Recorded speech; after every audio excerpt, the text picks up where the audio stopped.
প্রাইমারিতে অলরেডি এটা চালু হয়েছে। 9টার 1 মিনিট পরেও যদি কোনো শিক্ষক যায়, ওই শিক্ষককে ওই দিন সিএল দিয়ে তারপরে তথ্য আপনার তাদের এটিওর কাছে পাঠাইতে হবে। এবং প্রাথমিক শিক্ষক অনেকেই আমার সাথে পরিচিত আছেন, বন্ধু বান্ধব আত্মীয় স্বজন আছেন, তাদের অনেকে এই সিস্টেমের কারণে এখন কবে চাকরির বয়স 25 বছর হবে, কবে রিজাইন দিবে, এই টেনশনে তারা আছে যে চাকরি 25 বছর হইলে চাকরিকে রিজাইন দিয়ে তারা চলে যাবে, চাকরি কন্টিনিউ করবে না। কেন করবে না? তাদের তো সময় 9টা, আমাদের তো ধরেন আমরা 10:30 আমরা আমাদের সময়, তাদের 9টা। এখন আপনার এই প্রাইমারি টিচার তাদের মধ্যে ম্যাক্সিমাম হচ্ছে ফিমেল, আপনারা জানেন। ফিমেল টিচারগুলো সকালে মনে করেন উঠে রান্না বান্না করে সবগুলো গুছায় তাদেরকে আসতে হয়। তারা আমাকে অনেকে বলছেন, সরাসরি আমাকে বলছেন যে স্যার মানে আমরা সারা রাত্র আমাদের ঘুম হয় না, যে আমাদের মানে স্কুলে লেট হয়ে যাবে কিনা। এমন ভদ্রমহিলার সাথে আমার কথা হয়েছে, ফিমেল টিচার, তারা বলছেন যে আমরা কোনোদিন আমাদের জিন্দেগিতে সিএনজিতে ড্রাইভারের সাথে আমরা কোনোদিন বসি নাই, কোনোদিন বসি নাই আমরা। কিন্তু আমার 9টাতে এমন পরিস্থিতি হয়েছে যে 9টায় আমার পৌঁছতে হলে এখন ড্রাইভারের পাশে বসতে হবে, এবং ড্রাইভারের পাশে বৈশা সিএনজিতে সামনে আমি স্কুলে গিয়েছি।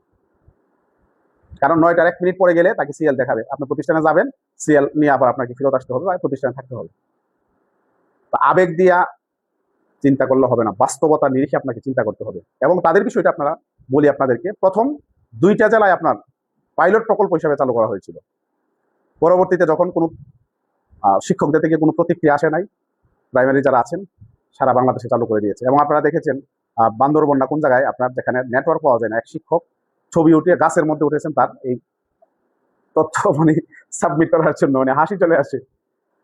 তো আমরা তো, আপনারা যখন সবাই বিপদে পড়বেন তখন আমাদেরকে ফোন দিবেন, স্যার এখন তো এই বিপদে পড়ছি, এটার ব্যাপারে কথা বলেন। এই জন্য এই ব্যাপারে মন্তব্য করার আগে আপনার পরিচিত আত্মীয় স্বজন, বন্ধু বান্ধব যারা আছে প্রাইমারি শিক্ষক, তাদের সাথে একটু কথা বলে নিন। এটা ভয়াবহ একটা পরিস্থিতি তৈরি হইতো, এটা আপনারা আজ করতে পারতেছেন না। কারণ এটাকে যখন প্রাতিষ্ঠানিক গ্রুপ দেওয়া হইতো, সারা দেশে যখন চালু হইতো, এটার সাথে আরো অনেক কিছু অ্যাড হইতো, শুধু তখন আর ছবি থাকতো না হাজিরা খাতার, এটার সাথে আরো অনেক তথ্য যুক্ত হইতো। একটা প্যারা প্রতিদিন প্রতিষ্ঠান প্রধানকে কমপক্ষে 30 থেকে 40 মিনিট এই প্যারায় মনে করেন সময় কাটাইতে হইতো। এবং আপনারা যাদের মাঝে মধ্যে ধরেন, সবার তো না, এক একজনের এক একদিন, ধরেন আমার স্টাফ প্রায় 50 জন, দেখা গেছে কোনোদিন কারো কোনো সমস্যা হয় না, সবাই আমার ডিউ টাইমে চলে আসছে। আবার মাঝে মধ্যে দেখা যায় একজনের হয়তো প্রবলেম হয়ে গেছে। তো আমরা যে কাজটা করি যে আপনার যদি প্রবলেম হয় আমাদেরকে অবশ্যই ফোন করে জানাবেন। যদি আপনার 10 মিনিট দেরি হয় বা 15 মিনিট দেরি হবে মনে হয়, আমাকে জানাবেন। জানালে আমরা যদি আপনার কোনো ক্লাস থাকে আমরা ওইটার ব্যবস্থা করবো অন্য কাউকে দিয়ে, অথবা আমরা আপনার যদি ক্লাস না থাকে আপনি পরে এসে আপনি ক্লাস নিলেন, আমরা জানলাম যে আপনার 15 মিনিট দেরি হবে, এই সুযোগটুকু আমরা আমাদের শিক্ষকদেরকে দিতে পারি। ওয়েদার অনেক খারাপ, প্রাইমারি স্কুলের এই ঘটনাটা ঘটছে, বৃষ্টি এই কদিন আগে আপনার যেই বৃষ্টি গেল আপনার সারা দেশে, এই বৃষ্টির মধ্যে গাড়ি নাই, সিএনজি নাই, অটো নাই, আপনারা জানেন বিদ্যুৎ নাই, চার্জ দিতে পারতেছে না। এই সময়ের মধ্যে ভিজে বিভিন্নভাবে প্রাইমারি শিক্ষকদেরকে 9টার মধ্যে তাদেরকে যেতে হয়েছে। কিন্তু আমাদের শিক্ষকরা ওয়েদার খারাপ হইলে 5 মিনিট 10 মিনিট আরো 2-1 জনের হয়তো সমস্যা হইলে আমরা এটা দেখার একটা সুযোগ থাকে।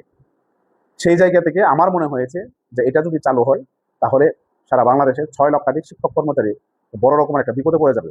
এবং অনেকে আমাকে ফোনও করেছেন এই বিষয়টি নিয়ে, এবং অনেকে আমাকে নোটিশটি পাঠিয়েছেন। সেই জায়গা থেকে আমার কাছে মনে হয়েছে যে না, এখানে যদি আমরা যদি পদক্ষেপ না নেই এবং এটা যদি প্রাতিষ্ঠানিকীকরণ করা হয় তাহলে আমাদের দুঃখ দুর্দশা, আপনারা দেখেন আমাদের এখন এটুকু সুযোগ আছে আমাদের এমপিভুক্ত শিক্ষক কর্মচারীদের, যদি আমাদের ধরেন 2টা পর্যন্ত পরীক্ষা বা 1টা পর্যন্ত পরীক্ষা শেষ করে আমরা চলে যেতে পারি, এই সুযোগ আছে। আপনারা কি জানেন যে প্রাইমারি স্কুলে পরীক্ষা শেষ হয়ে গেলেও তাদেরকে নির্ধারিত 4টা 10 বা 15 মিনিট পর্যন্ত বসে থাকতে হয়? জানেন আপনারা? নিশ্চয়ই জানেন না, অনেকেই জানেন না এটা। আপনার মনে করেন পরীক্ষা হয়েছে দুপুর পর্যন্ত, তাদের কোনো কাজ নাই, এরপরেও তাদেরকে 4টা 10 15 পর্যন্ত বসে থাকতে হয়, কোনো কাজ ছাড়া অনর্থক বসে থাকতে হয়। এগুলো যদি আপনারা চান বলেন আমাদেরকে, আমরা ব্যবস্থা করি। শিক্ষা মন্ত্রণালয়